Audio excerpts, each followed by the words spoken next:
सदा सर्वदा योग तुझा घडावा,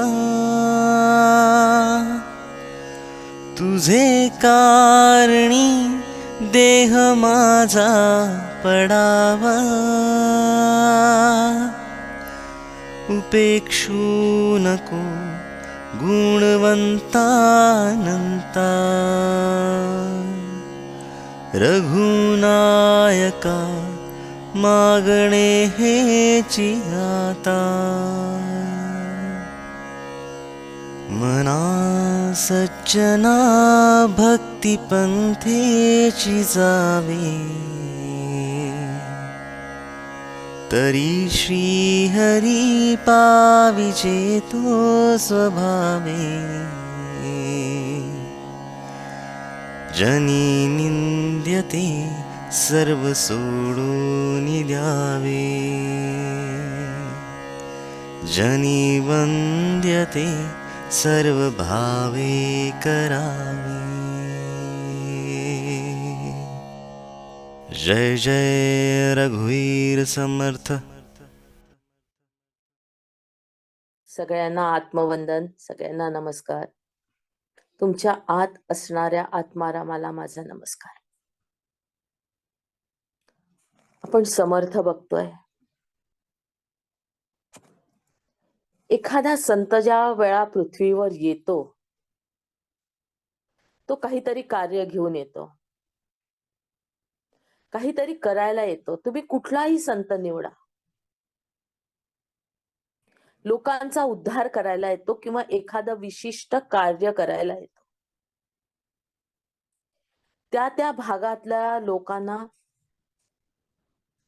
अध्यात्माकडे वळवायला येतो. ज्ञानेश्वर माऊली किंवा तुकाराम, नामदेव, महाराष्ट्रातले नामदेव पंजाबात जाऊन जेव्हा कार्य करतात, तेव्हा आश्चर्य वाटतं किती दूर गेलेत. आणि त्यावेळेला काही आपल्यासारख्या ट्रेन नव्हते किंवा फ्लाईट नव्हते. भागवत धर्म त्यांनी पंजाबात सांगितला. आश्चर्य आहे. मग समर्थ का आलेत? समर्थांनी मनोबोध लिहिला, दासबोध लिहिला, पण समर्थांचं कार्य काय होतं, कशासाठी आले, याचा विचार करणं आवश्यक आहे. समर्थांनी स्थापन 11 मारुती केलेत. स्वतःच्या हाताने मारुतीची स्थापना केली, मारुती निर्माण केला. चुना, शेण आणि ताग यांनी मारुती घडवला. मारुतीच्या मूर्ती 7 फुटापासून 1.5 फुटापर्यंतच्या आहेत. 11 मारुती. मग हे 11 मारुती त्यांनी फक्त 3 जिल्ह्यात केलेत. सांगली, सातारा आणि कोल्हापूर 3 जिल्ह्यातच हे 11 मारुतीचे स्थान आहे आणि जवळ आहे. कृष्णेच्या काठी आहेत. हाही विचार केला पाहिजे की भारतभर फिरलेले समर्थ 3च जिल्ह्यात का करतात? याच्या मागे त्यांचा काय डोक्यात होतं किंवा काय कल्पना होती? जेव्हा हा आपण शोधायला जातो, तेव्हा आपल्या लक्षात येतं की ह्या 3 जिल्हे जे होते ते शहाजी राजेंची जहागीर होती. बघा, एखादं कार्य करायचं असेल तर त्याला परमेश्वराचं पाठबळ आवश्यक असतं. सामर्थ्य आहे चळवळीचे, जो जो करेल तयाचे, परंतु तेथे भगवंताचे अधिष्ठान पाहिजे. राजेंना निर्माण करण्याची जबाबदारी समर्थांवर होती. हा जरा वादातीत प्रश्न आहे, पण कुठलीही एक गोष्ट निर्माण व्हायची असेल तर त्याच्या भोवती अनेक लोक राबत असतात. शिवाजी राजांना त्यांच्या मातोश्रीनी तर घडवलंच, पण त्यांच्या भोवती असणाऱ्या मावळ्यांनी देखील घडवलं. जर मावळ्यांनी साथ दिली नसती तर आज शिवाजीराजे झाले नसते. जर त्यांचे सवंगडी त्यांच्या विचाराशी अनुरूप नसते ते एवढं मोठं कार्य राजे करू नसते शकले. एका मोठ्या व्यक्तीच्या मागे मोठा समुदाय असतो किंवा त्याला तयार करणारे छोटे छोटे हात असतात. तसंच समर्थांनी काय केलं? 11 मारुतींची स्थापना केली आणि ती केली शहाजी राजांच्या जहागिरीच्या प्रदेशात. या 11 मारुती बरोबर त्यांनी त्या त्या ठिकाणी तसा तसा वर्ग निर्माण केला. मुलांना योगासनाची सवय लावली, सूर्यनमस्काराची सवय लावली, दंड बैठका काढायची सवय लावली, मैदानी खेळ शिकवले आणि त्यांच्याकडनं करून घेतले. आपल्याला फक्त एक समर्थांनी लिहिलेलं भीमरूपी महारुद्रा हेच माहिती आहे, पण हे एक स्तोत्र नाहीये. 11 स्तोत्र समर्थांनी प्रत्येक मारुतीचं वेगळं स्तोत्र निर्माण केलेलं आहे. प्रत्येक मारुतीसाठी. मारुतीच का निवडला? अनेक देव होते. श्रीकृष्ण होता, राम होते, किंवा विष्णूची मूर्ती स्थापन करू शकले असते, शंकराची मूर्ती स्थापन करू शकले असते. मग निवडताना त्यांनी मारुतीच का निवडला? तर मारुती कसा आहे? मनोजवम मारुत तुल्य वेगम जितेंद्रियम बुद्धिमताम वरिष्ठम वातात्मजम वानर यूत मुख्यम श्रीरामदूतम शरणम. ज्याच्याजवळ बुद्धी आहे, शक्ती आहे, असा मारुती आहे. आणि अशा मारुतीचंच त्यावेळेला आवश्यकता होती. प्रत्येकाच्या घरात मारुती निर्माण होणं आवश्यक होता. अंधारलेला प्रदेश होता. परकीय आक्रमण सुरू होते आणि परकीय आक्रमणाबरोबर प्रत्येकाच्या मनात अंधार निर्माण झाला होता, अज्ञानाचा, भीतीचा. आता काय होईल? आमची पोरगी पळवून नेल्या जाईल का? आता कधी आक्रमण होईल? ही भीती प्रत्येकाच्या मनात ठाण मांडून बसली होती. या भीतीला दूर करण्यासाठी तशी प्रजा घडवणं आवश्यक होतं आणि म्हणून मारुती तिथे आला. मारुती निर्माण केला गेला. आणि मारुती हे असं दैवत आहे की प्रत्येक शहरात आहेच. आज जरी आपण बघितलं तर साईबाबाचं मंदिर नाही सापडणार, विष्णूचं मंदिर नाही सापडणार, ब्रह्माचं मंदिर नाही सापडणार, पण शंकर आणि मारुती हा प्रत्येक ठिकाणी, प्रत्येक गावात, प्रत्येक खेड्यात आपल्याला भेटतो. म्हणून मारुती समाजाला जर जोडायचं असेल तर त्यांचा विश्वास ज्या देवावर आहे तो देव आवश्यक आहे. आणि समर्थ हे स्वतः मारुती अवतार होते. तुकारामांनी एक अभंग लिहिला आहे समर्थांवर. तर त्याच्यात त्यांनी लिहिलं आहे की समर्थांना शेपूट होतं. पुच्छते वळवळे पाठी माझी, असं त्याच्यातलं एक ओळ आहे. पूर्ण श्लोक नाही आठवत, पण समर्थ हे मारुती रूप होते याचं प्रत्यय तुकाराम महाराजांनी सांगितलंय. समकालीन होते तुकाराम महाराज समर्थांच्या. मारुती अवतार असणाऱ्या समर्थांनी मारुतीची स्थापना केली. लोकांमध्ये स्वातंत्र्याविषयी, भीती काढून टाकण्याविषयी त्यांनी एक उज्ज्वल विचार निर्माण केला. हा विचार नुसता पेरायचा जरी म्हटलं तरी मोठं काम आहे. अंधारात आपण एक पणती लावली तरी उजेड पडतो. हळूहळू का होईना तो अंधार दूर होतो.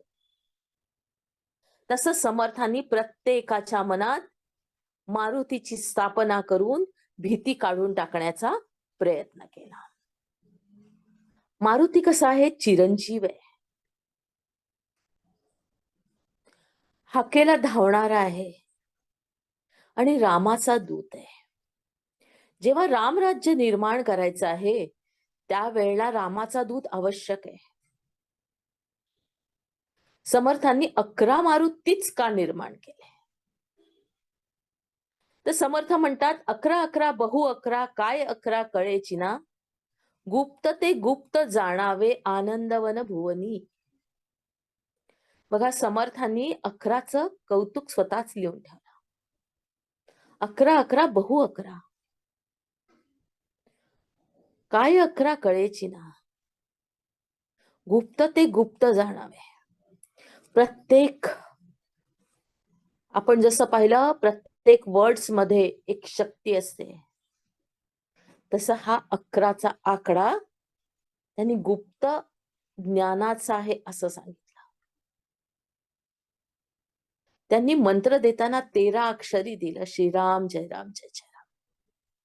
आणि मारुती स्थापन करताना त्यांनी 11 मारुती स्थापन केले. आता हे मारुती कुठे कुठे आहेत? तर 2 मारुती चाफळला आहे. तर 2 मारुतीपैकी पहिला मारुती जो आहे तो रामाच्या मंदिराच्या समोर आहे. आणि त्या मारुतीची नजर कशी आहे? तर ती रामाच्या पावलाकडे आहे. दोन्ही हात जोडलेले आहेत आणि रामाच्या पावलाकडे पाहतोय. याच्यातून काय सांगायचंय महाराजांना? समर्थांना काय सांगायचंय? की ज्याची आपण उपासना करतो त्याच्या पावलाकडे आपली नजर पाहिजे. लोकांना काय शिकवायचंय? की आपला राजा जो आहे, जो निर्माण होणार आहे पुढे जाऊन, त्या राजाचा ऐका. नजर कुठे हवी? आपल्या पावलाकडे हवी. आणि त्याच मंदिराच्या मागे जो आहे तो भीमरूपी महारुद्रा वज्र हनुमान मारुती वनारी अंजनी सुता भीमरूपी आहे. उग्र मारुती आहे, वीर मारुती आहे. त्याला प्रताप मारुती असं म्हणतात.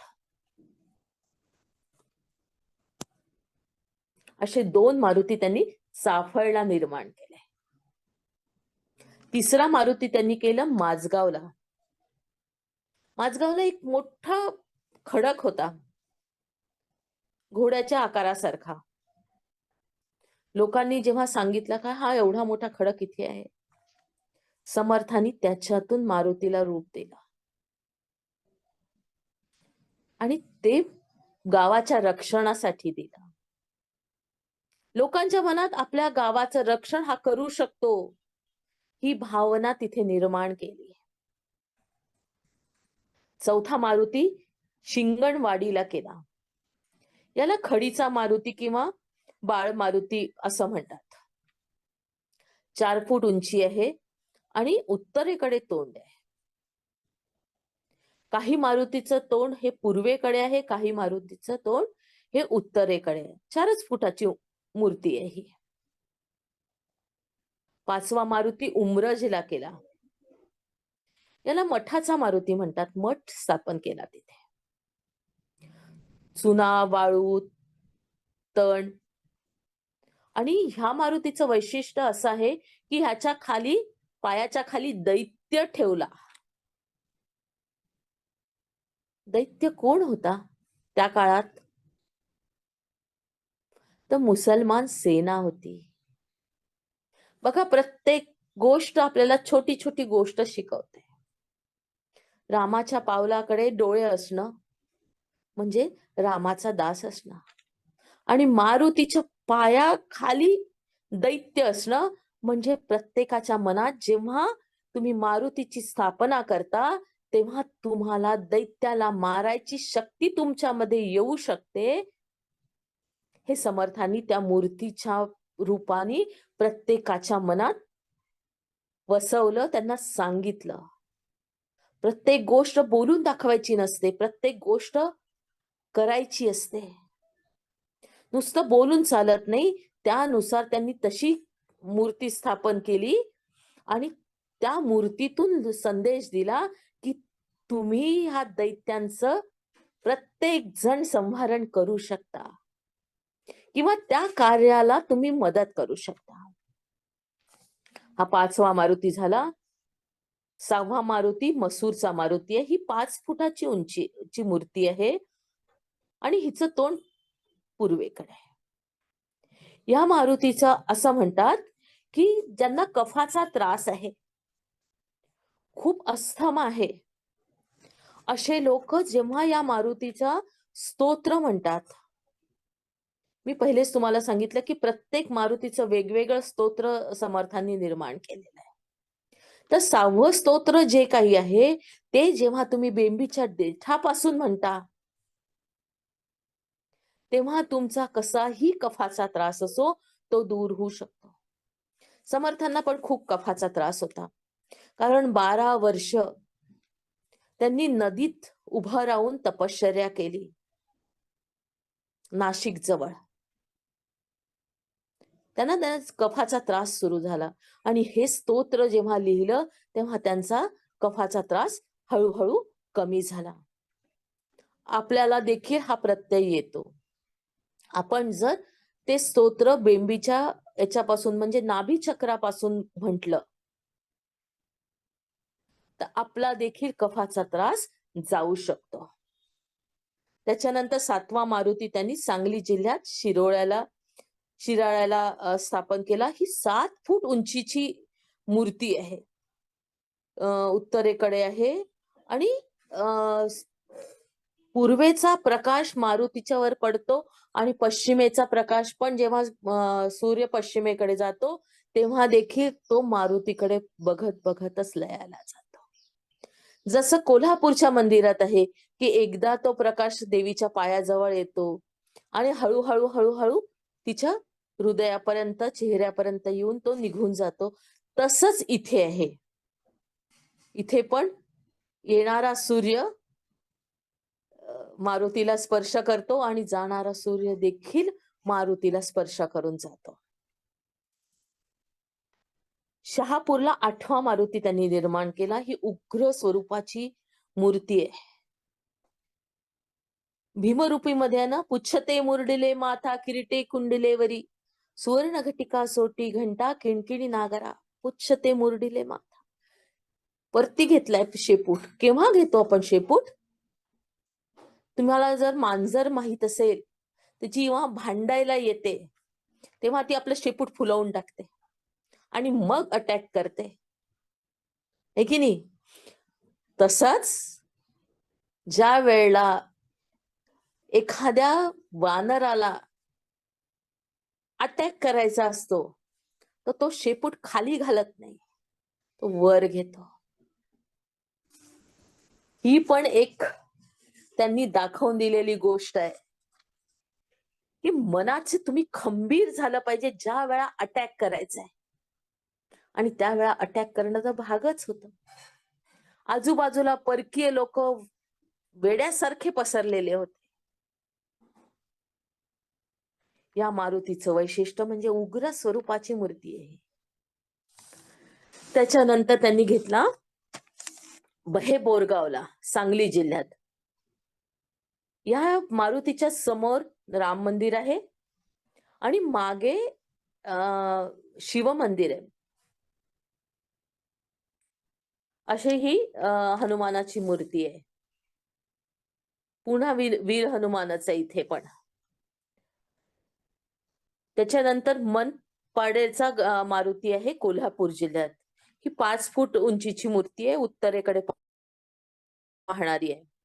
11वा मारुती आहे पारगावचा मारुती. याला बाल मारुती म्हणतात किंवा समर्थांच्या झोळीतला मारुती म्हणतात, कारण ही 1.5 फूट उंचीची छोटीशी मूर्ती आहे. हिला समर्थांच्या याच्यातला मारुती म्हणतात. असे हे 11 मारुती समर्थांनी निर्माण केले आहे. असं म्हणतात की ज्या वेळेला श्रीराम आपला अवतार संपवणार होते, त्यावेळेला सगळ्यांना प्रश्न पडला की आता कसं करायचं, तुम्ही तर निघून जाल, ह्या दुनियेचं कसं होईल. त्यावेळेला त्यांनी शब्द दिला होता की मी जरी गेलो तरी माझं कार्य तुम्हाला हनुमंताच्या रूपाने बघायला मिळेल. माझ्या जागी मी हनुमंताला ठेवून जातो. स्वधामासी जाता महाराज राजा, हनुमंत हा ठेविला यासी काजा. सदा सर्वदा रामदासासी पावे, खळे गांजिले ध्यान सोडून द्यावे. हनुमंत कितीही ध्यानात बसलेले असले आणि आपण रामाला प्रार्थना केली की रामा माझं कसं होईल, तर हनुमंत राया सोडून, आपलं ध्यान सोडून आपल्या मदतीला येतात. आणि ज्या वेळा राम कार्य जर घडायचं असेल त्यावेळा हनुमंत ते येतातच येतात. ज्या ज्या वेळा आपल्या धर्माचं रक्षण करायचा प्रसंग असेल त्यावेळा हनुमंत तिथे हजर असतात. आजही रामकथा जिथे जिथे होते तिथे तिथे हनुमंतासाठी आसन ठेवावं लागतं. अजूनही लोकांची ही श्रद्धा आहे की हनुमंतराया या कथेत येऊन जात. तुम्हाला ते अस्तित्व जाणवतं. रामकथेत जाण्याचा आनंद एक वेगळाच असतो. म्हणून म्हणतात, हनुमंता मुची कुळवल्ली, राम मंडपी वेला गेली, श्रीराम भक्तीने फळली रामदास म्हणे. आम्ही त्या हनुमंताचे वंशज आहोत. हनुमंत आमुचे दैवत, तया वीणा आमुचा परमार्थ, सिद्धी तो न पावे. म्हणून आम्ही रामदास, रामचरणी आमुचा विश्वास, कोसळून पडो हे आकाश आणि कची वासना. असा हा हनुमंत आपल्या सगळ्यांच्या हृदयात आहे. याची प्रचिती आपल्याला येते पण आपण ती जाणूनच नाही घेत. आपला हा हनुमंत आपल्याला कुठे मदत करतो.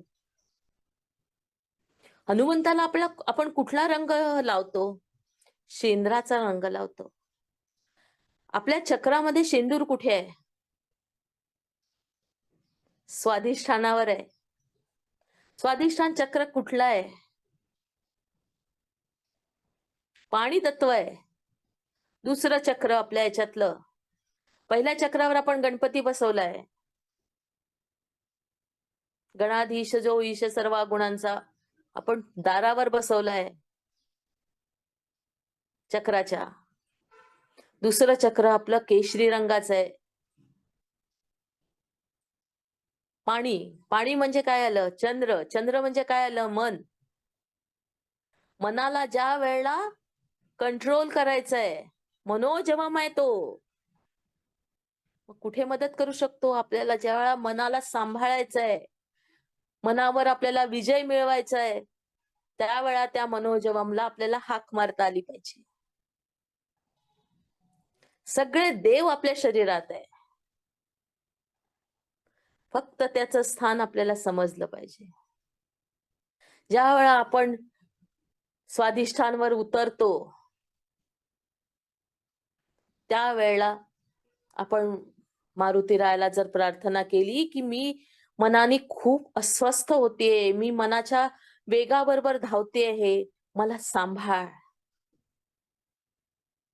माझं ध्यानात लक्ष लागू दे, मला या मनावर विजय मिळवू दे, मला मनोजवम होऊ दे, तेव्हा आपल्याला हनुमंता बरोबर मदत करतो. कारण का करेल, समर्थाची सेवका वक्र पाहे, असा सर्व भूमंडळी कोण आहे, जयाची लीला वर्णिती लोक तिन्ही, नुपेक्षी कदा रामदासा अभिमानी. आपण कोणाचे बच्चे आहोत, कोणाचे अंश आहोत, तर त्या रामाचे आहोत. राम मी कोणी दशरथाचा मुलगा म्हणत नाहीये, तो निराकार, सब में रमने वाला. पुन्हा मी तुम्हाला निराकाराकडे नेते. सब में रमने वाला जो है वो राम है, जो घट में भी है, घट के बाहर भी है. घट घट में राम. प्रत्येक कणाकणामध्ये तेच चैतन्य आहे, जे हनुमंतामध्ये आहे तेच माझ्यामध्ये आहे. जर मी आणि तो एक असेल तर माझ्या आतमध्ये हनुमंत असलाच पाहिजे. माझ्या आतमध्ये तोच हनुमंत आहे, जो बाहेरून मला मदत करतो आणि मला आतूनही मदत करतो. मग बाहेरच्या हनुमंताला हाका मारण्यापेक्षा माझ्या आतल्या हनुमंताला मी जेव्हा हाक मारते, तेव्हा तो बरोबर धावत येतो. म्हणून बाहेर नाही शोधायची दुनिया. पिंडी ते ब्रह्मांडी हे जेव्हा माहीत असतं, त्यावेळा आपण आतमध्येच प्रत्येक गोष्ट आपल्याला सापडू शकते. बाहेर जरी प्रश्न निर्माण झाला तरी त्याची किल्ली आपल्याला आपल्या आत आहे. मला असं वाटतं थांबावं. जय श्रीराम. ध्यानाला करूया सुरुवात. पाय क्रॉस, हात क्रॉस. आज आपण मारुती रायालाच भेटूया.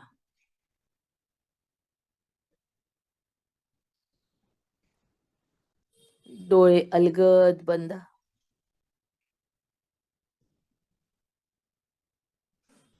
अलगद बंद करायचे. पूर्ण लक्ष श्वासावर.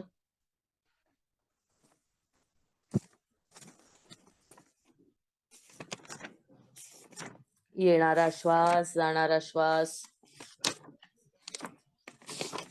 श्वास आत, श्वास बाहेर.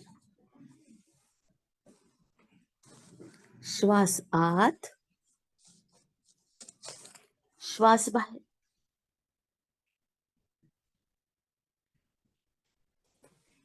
श्वास आत, श्वास बाहेर. श्वासाबरोबर आत जायचंय, श्वासाबरोबर बाहेर निघायचंय.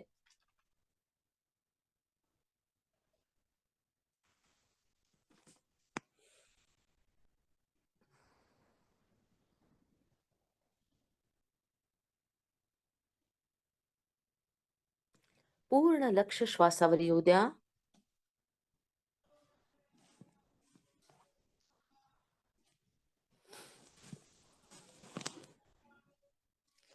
पूर्ण लक्ष श्वासावर. श्वास हळूहळू कमी होत जातोय.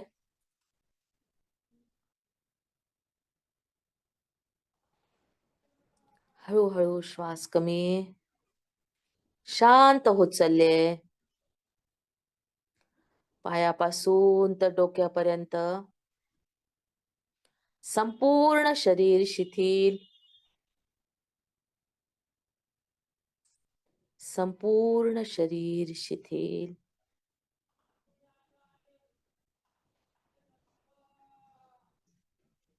संपूर्ण शरीर शिथिल.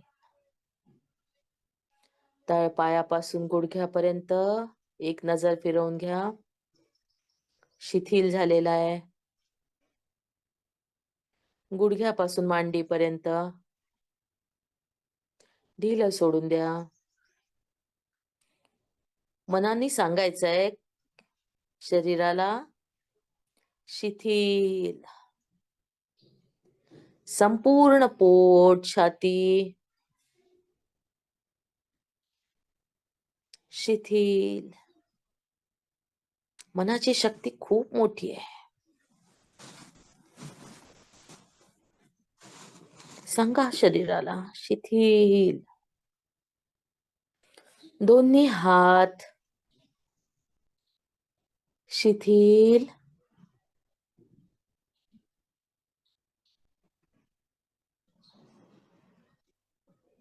मान शिथिल. संपूर्ण मस्तिष्क शिथिल. डोक्याच्या केसापासून तर तळपायापर्यंत आपलं शरीर शिथिल झालंय. संपूर्ण शरीर एकदा आतून बघून घ्या. त्याला कमांड द्या, शिथिल, शांत. पुन्हा श्वासावर या. श्वास घ्यायचा पण नाहीये आणि सोडायचा पण नाहीये. साक्षी भावानी बघायचंय. बघा श्वास कसा सुरू आहे. श्वास येतो आहे, श्वास जातोय. श्वासाची गती हळूहळू हळू कमी होते. नाकातल्या नाकातच फिरतीये.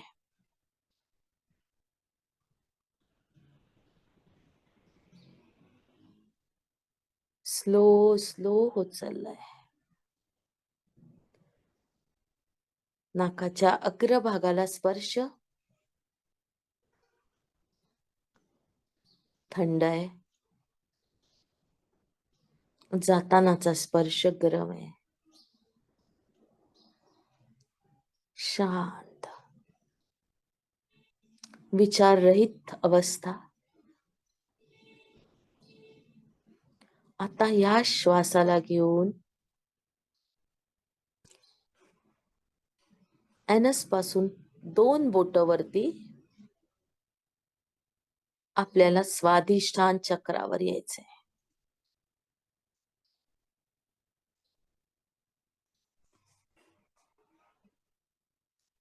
जागा बघा.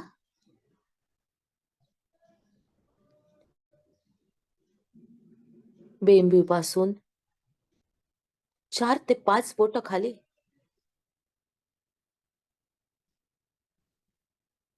तुमचं शरीर तुम्हाला व्यवस्थित जागा सांगेल. किंवा पाठीच्या कणाचा आधार घ्या.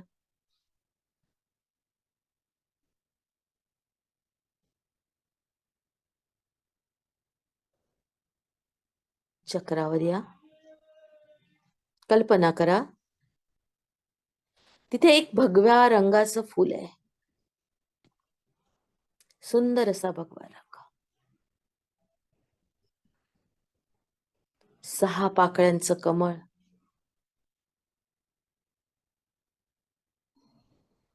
भगवा रंग.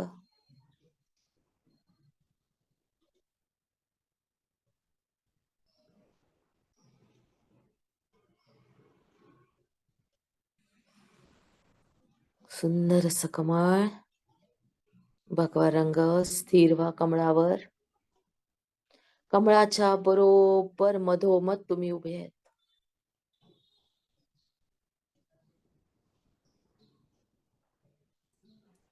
आता हळूहळू त्या चक्राचं फिरणं बघा. एकदा डावीकडे तर पुन्हा उजवीकडे. Clockwise, anti clockwise.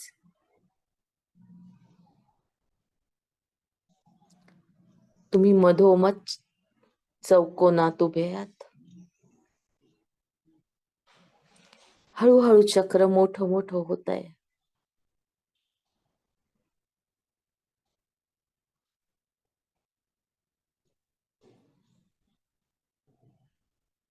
तुमच्या समोर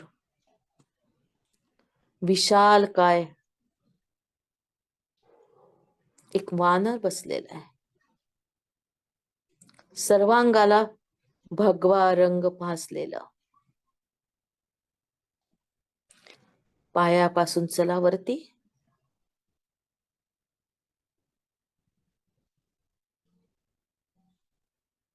बघा पाय कसे आहेत.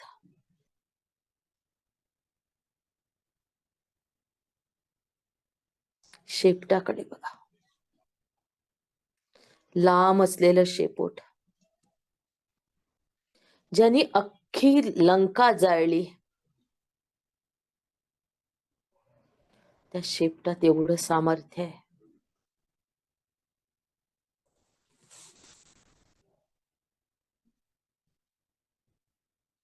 हळूहळू चेहऱ्याकडे चला. विशाल काय असं शरीर. ध्यानस्थ बसलेली ही मूर्ती बघा. डोळे बंद आहे. तुमच्या समोर तुमचंच एक रूप. तुम्ही ध्यानस्थ आहात. तुमच्या समोर ही मूर्ती पण ध्यानस्थ बसलेली आहे. चेहऱ्यावर शांती. मिटलेले डोळे.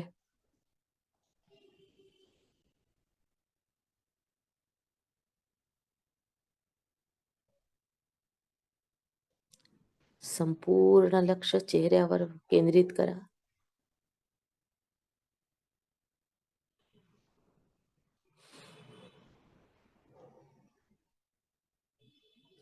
मजबूत असे बाहू,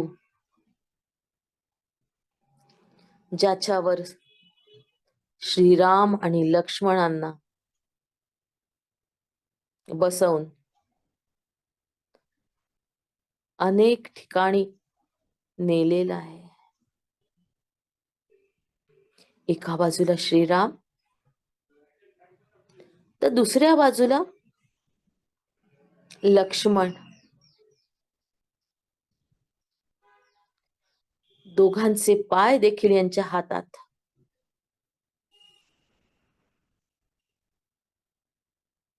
भीती वाटते म्हणून श्रीरामांनी डोक्याला पक्क पकडून ठेवलं होतं.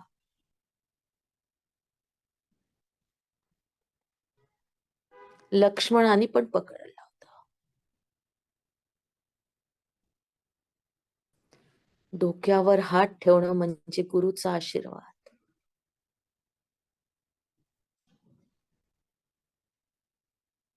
अनेक वेळा श्रीरामाला आपल्या खांद्यावर नेणारा हा महाबली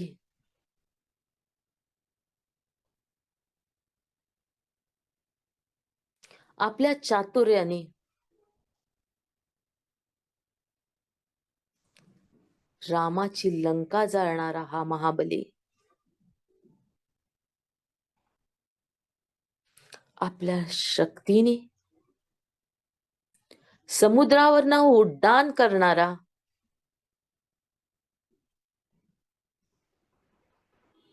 हा महाबली अनेक सामना करत, अनेक संकटांना झेलत लंकेपर्यंत जाऊन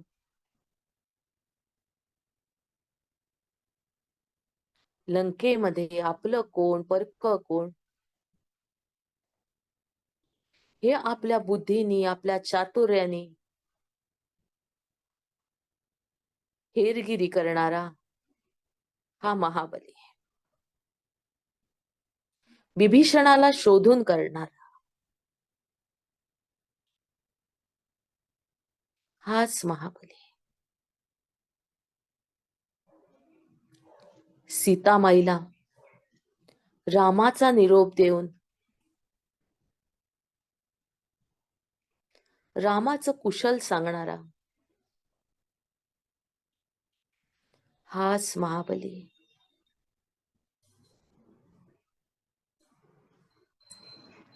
बघा हा महाबली तुमच्यामध्ये कुठे कुठे आहे. या महाबलीची शक्ती तुमच्या भुजांमध्ये देखील आहे.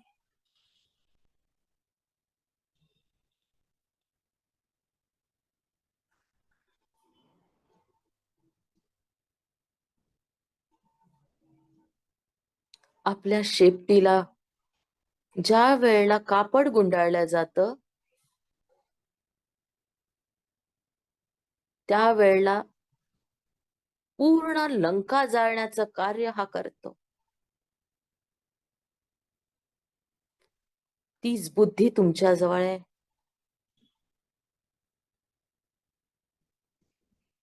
याची सगळे गुण तुमच्यात आहे.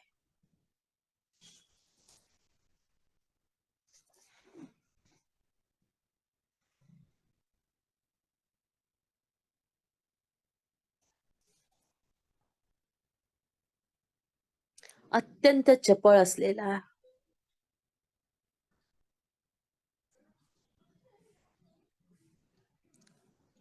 विजेच्या लखलखाटाप्रमाणे एका ठिकाणून दुसऱ्या ठिकाणी जाणारा हा महाबली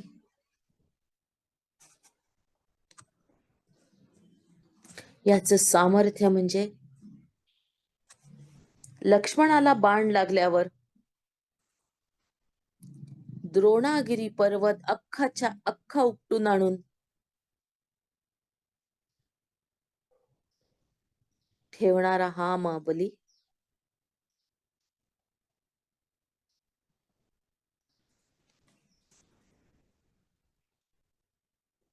मनाच्या वेगाने जाणारा,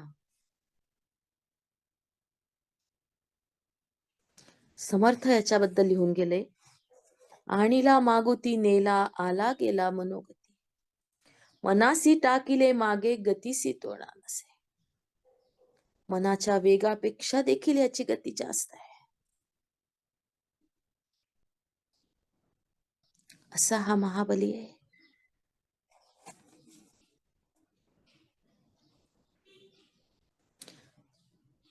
नवनिधी सिद्धी याच्यामध्ये आहेत.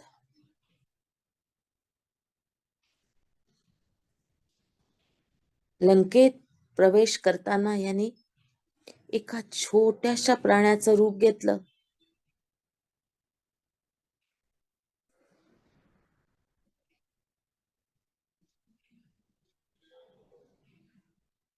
तर वाढता वाढिता वाढे भेदिले शून्य मंडळा एवढं देखील रूप तो घेऊ शकतो.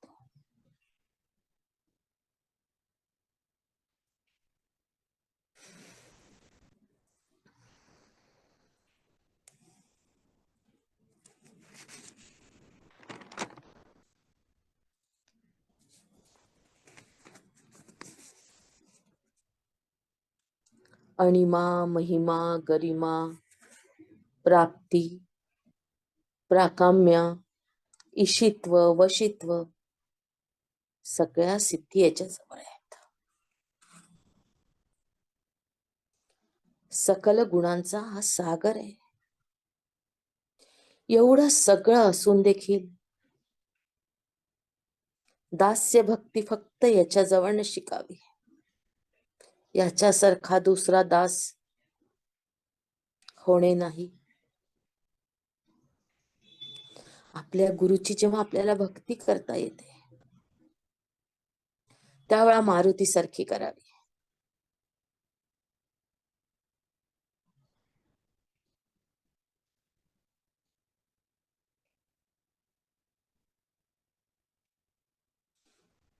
आज आपण त्याला तिथे हेच मागूया. मारुती राया, तुझ्या सारखी भक्ती करण्याचं सामर्थ्य आमच्यामध्ये येऊ दे, असाच आशीर्वाद दे.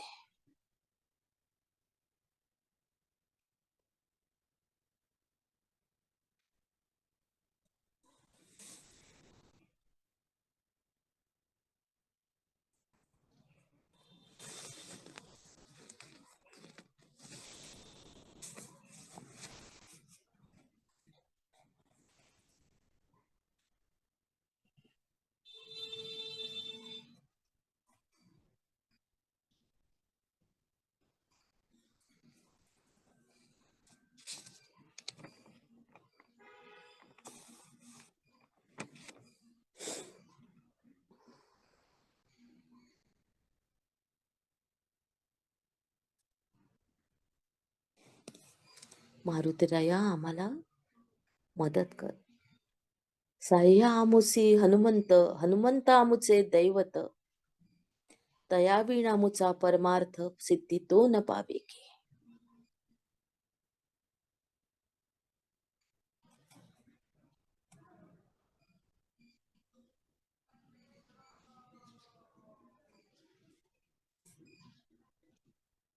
म्हणून आम्ही रामदास रामचरणी अमुचा विश्वास, कोसळून पडो हे आकाश आणि कची वासन.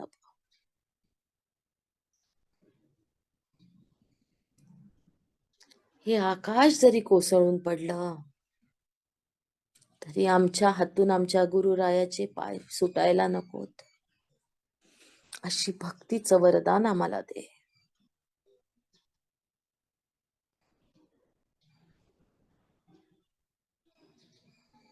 ज्याप्रमाणे हनुमंताचा विश्वास रामाच्या चरणाशी आहे, तसा आमचा पण विश्वास आमच्या गुरुच्या चरणाशी स्थिर राहू दे.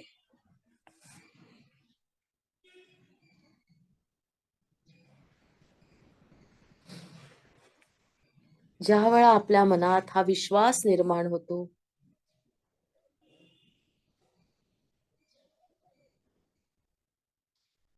त्यावेळा आपल्या मनात हनुमंताची स्थापना झालेली असते.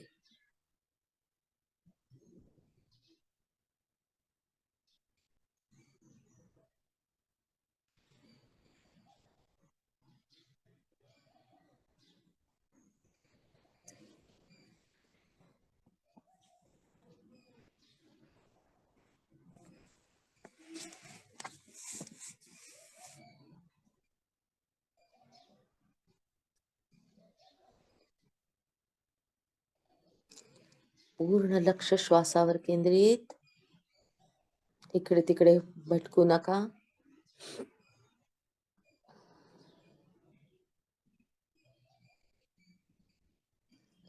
पूर्ण मारुती रायाला स्वतःमध्ये सामावून घ्या.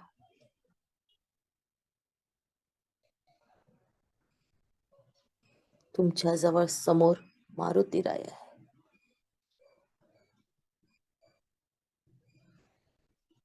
मारुती राया हळूहळू तुमच्या आत, तुमच्या हृदयात बसलेला आहे. स्वाधिष्ठानावरनं हृदयावर या. सुंदर असा गाभारा आहे हृदयाचा. मारुतीराया हळूहळू हळूहळू लहान लहान होत चालले आहेत.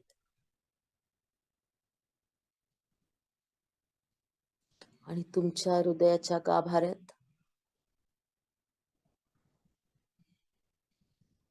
बसलेले आहेत. छोटस रूप, अलगद त्यांनी डोळे उघडले, तुमच्याकडे बघतात आहे.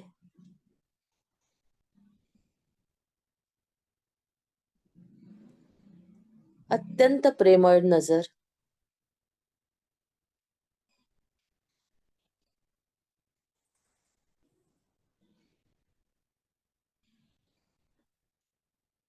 त्यांच्या पावलावर आपलं डोकं,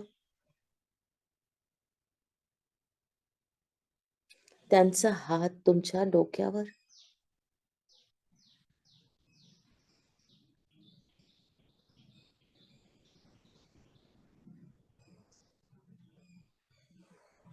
त्यांच्यासारखंच त्यांच्या पावलावर स्वतःला समर्पित करा.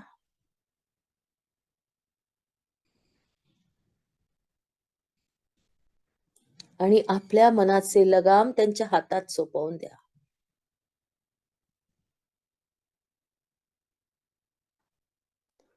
ज्या वेळा आपण आपल्या रथाचला सारथी निवडतो, तो असा असावा.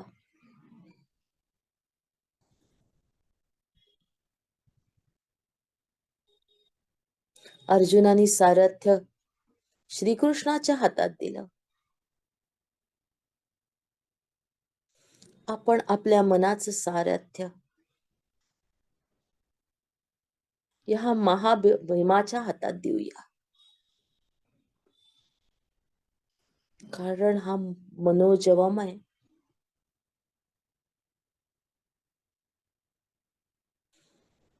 आणि चिरंजीव आहे.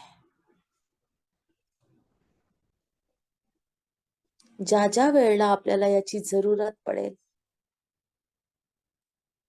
त्या त्या वेळा हा आपल्यासाठी धावून येणार आहे.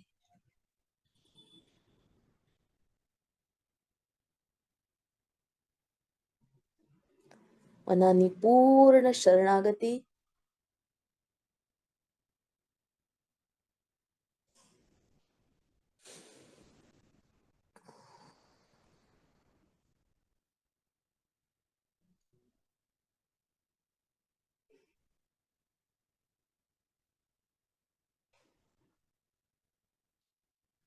श्वासावर या. श्वास आत, श्वास बाहेर. श्वास आत, श्वास बाहेर. श्वास आत. Long breathing. श्वास आत, श्वास बाहेर. हळूहळू ध्यानातून बाहेर निघण्याचा प्रयत्न.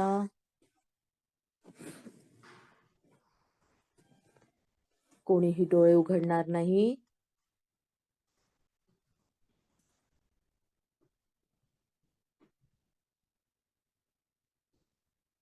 दोन्ही हात एकमेकांवर रब करा. डोळ्यावर ठेवा आणि हाताच्या फटीतून बाहेरचा प्रकाश बघा. जर डोळ्यांना त्रास होत नसेल तर हळूहळू हात बाजूला करा. हळूहळू करा. अलगद ही नवीन दुनिया बघा. मगाची दुनिया वेगळी होती, आताची वेगळी आहे. कारण मारुती राया तुमच्या हृदयात बसलाय.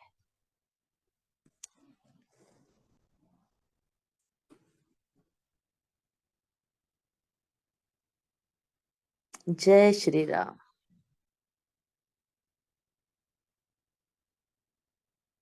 बोला. नमस्कार अनघाताई. खूप गरज नमस्कार. होती आजच्या ध्यानाची मला. महिना झाले मनातल्या विचारांच्या गोंधळाने इतका त्रास होत होता. विचार म्हणजे काय, आज माझा एक मला मार्ग मिळाला आहे की काय मला करायला हवं होतं. कळत होतं, वळत नव्हतं आणि स्वस्थता खूप हवी होती. खूप खूप धन्यवाद. खूप सुंदर ध्यान झालं. खूप धन्यवाद. कोटी कोटी वंदन. कोटी कोटी वंदन. तुमचे गुरु तुमच्याकडनं करवून घेतात हो, तुम्हाला मार्ग सांगतात. गुरुला शरण जा. आपल्या हनुमंताकडनं हेच शिकायचंय, शरण जाणं. दुसरा हँड रेस कोणी केलाय? गुरुदादांनी. हा दादा. आजचं ध्यान खूप डीप झालं. शून्यात नेण्यासारखं असं होतं आजचं ध्यान. आणि तुम्ही जेव्हा म्हटलात गुरुने आपल्या डोक्यावर हात ठेवलाय तेव्हा शंकर महाराजांच्या हाताचा स्पर्श डोक्याला जाणवत होता आणि थोड्या वेळाने असा अनुभव आला की त्यांनी ब्रह्मरंध्रावर एक म्हणजे असं इथे टाळूच्या इथे फुंकर मारली असं जाणवलं. आणि अनादी एकंदरीत अंजनी सुताय. पवनसुत हनुमान की जय. पवन फुंकर म्हणजे काय?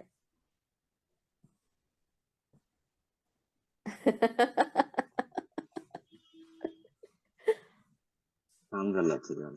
खूप डीप झालं. थँक्यू. तिला ताई बोला. ध्यान इतकं छान झालं अनघाताई, खूप सुंदर आणि एकदम डीप मध्ये गेले. डोळे उघडावेसे वाटतच नव्हते. असं वाटतं बाहेर बघूच नाही. आणि इतक्या वेगळ्या दुनियेत आम्हाला घेऊन गेलात. हे प्रथमच असं घडलं की आम्ही वेगळ्या दुनियेत गेलो आणि मारुतीरायांचं दर्शन झालं. प्रभू रामचंद्रजी, लक्ष्मण, खूप छान वाटलं. खूप धन्यवाद माऊली, खरंच धन्यवाद. तुमच्यामुळे हे सगळं घडते आम्हाला. हे असं दर्शन आम्हाला कधी घडलं नव्हतं. अनघाताई खूप धन्यवाद आहे तुम्हाला. धन्यवाद. उज्ज्वला ताई बोला. मारुतीची माहिती छान सांगितली ताई. केशरी रंग, स्वादिष्टान चक्र, मन आणि मनाची देवता हनुमान, हा संबंध खूप छान समजला. आणि आपल्या मनावर आपल्याला विजय मिळवायचा असेल तर मारुतीची प्रार्थना आवश्यक आहे, हे आज म्हणजे माहित होतं पण त्याच्यावर धूळ चढलेली होती आणि ते समजलं. आणि मनावर विजय मिळवणं हे खरंच गरजेचं आहे आपल्याला. खूप मन त्रास देतं काही वेळेला. अगदी आपल्याला म्हणजे सळो की पळो करून सोडतं. आपल्याला ताब्यातच येत नाही ते मन. नको त्या गोष्टीकडे किंवा म्हणजे जे नको करायला हवंय त्याच्याकडे ते धावतं. आणि त्याच्यावर विजय मिळवण्यासाठी आपल्याला मारुतीची पूजा करायला पाहिजे. आणि समर्थांनी किती छान पद्धतीने राष्ट्र उभारणीच्या कार्याकरता मारुतीची आणि आपल्या मनाची ताकद आणि शरीराची ताकद कशी हवी आहे तो दूरदृष्टिकोन ठेवून 11 मारुतींची स्थापना केली, त्याची माहिती आम्हाला कळाली. ती खूप छान होती आणि ध्यानही खूप छान झालं. मला मारुतीचे एक एक अवयव दिसत होते. संपूर्ण मारुती माझ्या ध्यानामध्ये तयार होईल असं मला वाटतंय. आणि उग्र रूपातला मारुती दिसला थोडा सुरुवातीला, डोळे लाल वगैरे असलेला, पण नंतर त्याने छान बाळरूप पण धरल्यासारखं वाटलं. त्याचा चेहराही दिसला. एक एक पार्ट दिसत होते. धन्यवाद ताई, धन्यवाद. खूप खूप धन्यवाद. राधिका ताई बोला. आत्मवंदन ताई, अनघाताई. आज म्हणजे तुम्ही जसं ध्यान सुरू झालं तसं तुम्ही म्हटले की हनुमंत बोलवलंय आपल्याला आणि तेव्हा शेंद्राचा वास आला ताई बर का. आणि बाकी काही नाही, डोळे मिटून बसले होते आणि तुम्ही जेव्हा सांगितलं की आपण आता ध्यानातनं बाहेर येऊ, तेव्हा जसं काही झटका बसला आणि ती शक्ती गेली परत, असं जाणवलं मला. धन्यवाद, धन्यवाद ताई. दिवाली ताई. आत्मवंदन ताई. खूप छान ध्यान होतंय 2 दिवस. म्हणजे जी शृंखला चालू झाली होती तुमच्या वेळेला, तुम्ही मध्ये जायच्या आधी ट्रान्समध्ये मी जायला लागले होते. ते परत सुरू झालं कालपासून. पूर्ण वेळ तुम्ही बोलायला सुरू झालं की मी ट्रान्समध्ये जाते आणि जोवर दुसरं कोणाचा तरी आवाज येत नाही. म्हणजे आता डायरेक्ट सुजाताईंचं बोलणं जरा सुरू झाल्यानंतर मी ट्रान्समधनं बाहेर आले. पूर्ण वेळ म्हणजे माझ्यासाठी तुम्ही दोघीच जणी गुरुस्थानी आहात, की तुम्ही दोघी बोलायला लागला की मी ट्रान्समध्ये जायला लागते.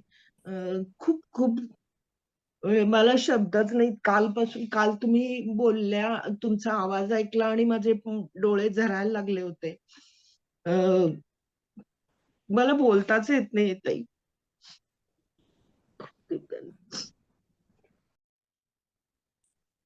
चला निरोप घेऊया. आज्ञा द्या मला. जय श्रीराम. जय श्रीराम.